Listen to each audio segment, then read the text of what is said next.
America,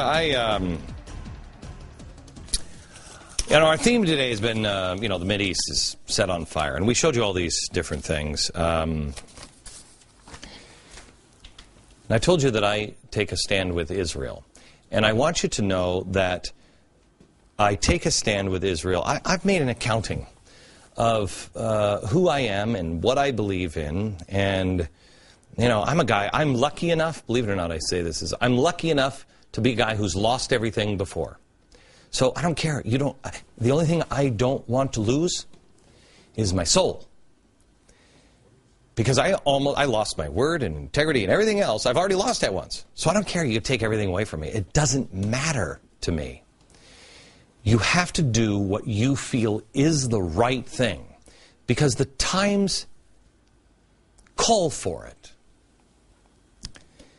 We showed you some video yesterday, and I want you to go to glennbeck.com and see this video and this report, amazing report, on the 12th Imam. And how the 12th Imam is, they're teaching their kids, and they're believe it or not, they're subjects, I guess, in Iran, that Ahmadinejad is the guy who's been authorized to bring back the 12th Imam. Well, that means that he's got to set the world on fire and wash it with blood. We're going to do a special on this on Friday, or I think it's on Thursday. Tiffany, is it Thursday? You've got to see this. It's not good. So when you have everybody going for chaos and the world is in chaos, where do you go from here? What do? You go to these, which is what we told you, when? A year and a half ago. It's faith, hope, and charity. I mean, you've got to look at faith, hope, and charity and realize that this is truly the answer. Truly the answer. What's the guy's name, that Quran guy, the preacher that was going to burn the Quran? I remember when I was on vacation, and that guy was out there, and he was going to burn the Quran, and I'm on vacation, and what happens? The Pakistani ambassador says, "Hey, where's Glenn Beck's stand on this?" You got to tell him. What? You're kidding me.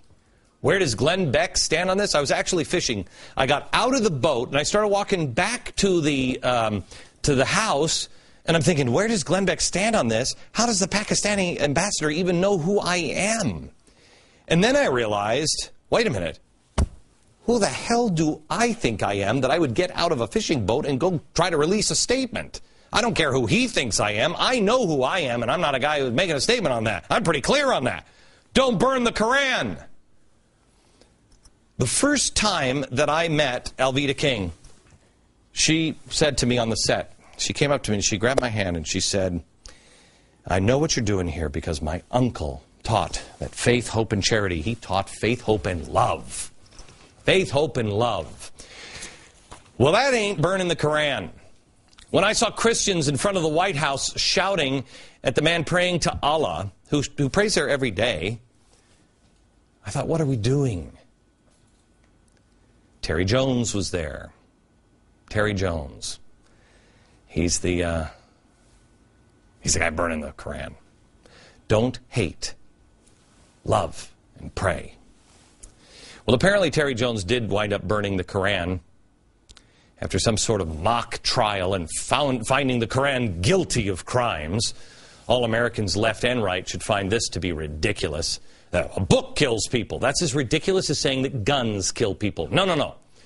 People kill people, not guns and not books. I guess we have a video of this guy, but I'm not going to play it for you tonight. I don't take this guy seriously, and you shouldn't either. He's all about giving him attention. We're not going to give him any.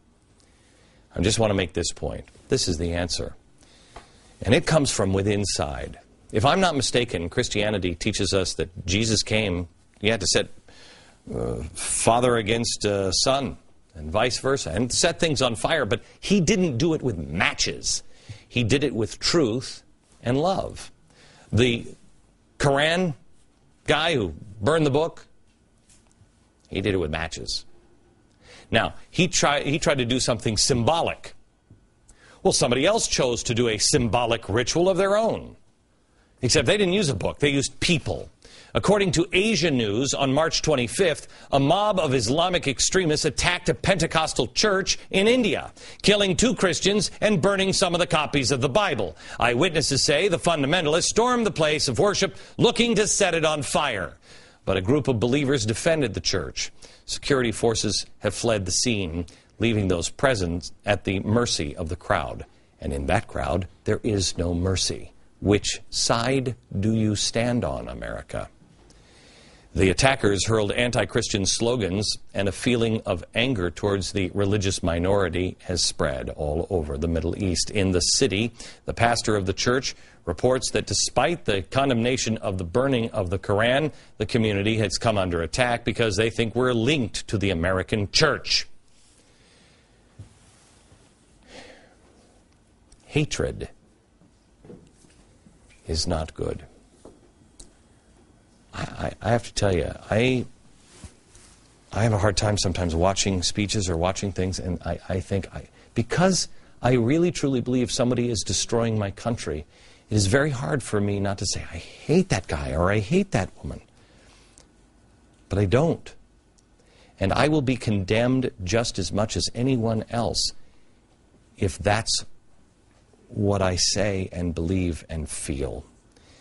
It is natural to be angry. It is natural when somebody is abusing to feel that way. We must not. We must rise above it. The only thing we can control, we cannot control our situation, we cannot control our world, we can't control anything. Geez, I can't control my dog, let alone my children. The only thing I can control is our action and reaction. Acts of violence are personal. This guy who's doing the Quran burning, he's not responsible for the crazy people, but he is responsible for his own actions. All of us are responsible for that. And the choices that we make, even if that choice is to sit by silently and say nothing, it's only going to get harder from here. And we will be held in a higher court. And that's really the only one I'm worried about. I guess I bring this to you tonight because I think things are getting spookier in the Middle East, quite honestly. I can't believe I'm saying that, but that's it. And the solution is behind me and in front of you. Love, faith, hope, charity. A little bit here about now our financial house and getting it in order. How much more debt can a government take on before it really gets into trouble? The economists at the IMF have taken a shot at looking at this. They've calculated how much more debt each country could take on before reaching its limit. There are countries that can't handle any more. There are 5 of them that are already maxed out. Let me show them to you. It's Japan, Greece, Portugal, Italy, and Iceland. And Japan, of course, makes sense because look how much money they're going to spend. Unfortunately, this was all calculated before Japan's tsunami happened. So what does that mean now? Why didn't anyone, why is it that nobody really talked about the debt tsunami? All they talked about was the nukes. And by the way, in an unrelated story, did you see that Angela Merkel lost that re-election vote? Yeah, they said the whole thing turned on the Japanese nukes. Anyway, so these are the countries. But now, what about our country? We've already got, what, $14 trillion in debt? According to the IMF, the U.S. can add debt equal to 51% of the GDP before reaching its limit. So what is that, about $7 trillion? We can spend that by Christmas. We're getting there, gang. So what do we do now? Well, the Wall Street Journal has offered possible solutions, and you're going to love these solutions. Countries that have their own currencies, such as the U.S. and U.K., can devalue their debts through inflation, print more money. Wait a minute, they tried that in Germany, I think, and Zimbabwe. Or governments can require or persuade banks and pension funds and other institutions to force them to buy low-yielding government debt, treasury bonds. But the government has also a new idea to help you out. Oh, wait for it. Oh, wait for it. You're going to love this. A new idea on what the government has cooked up to get us out of this mess. Next.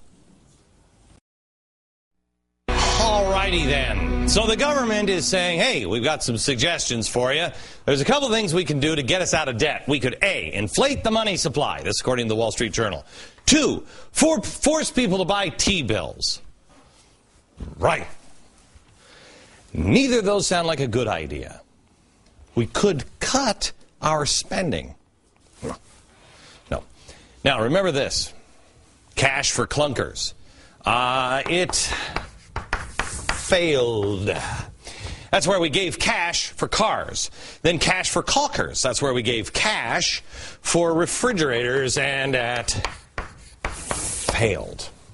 Now they're proposing, this is Sheila Bair's idea. She's at the FDIC. Sheila, I've heard stories.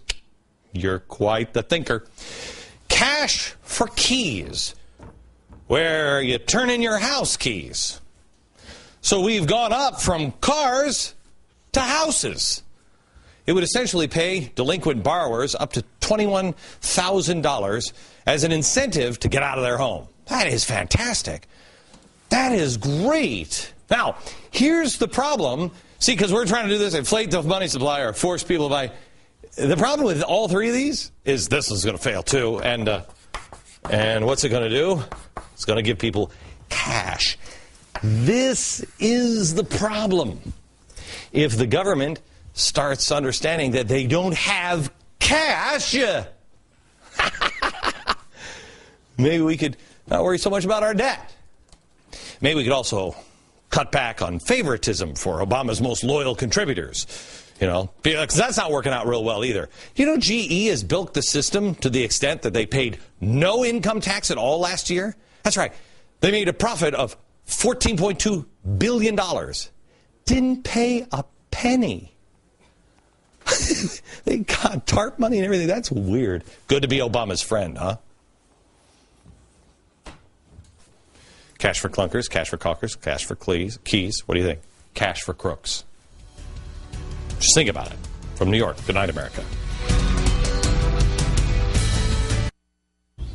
While world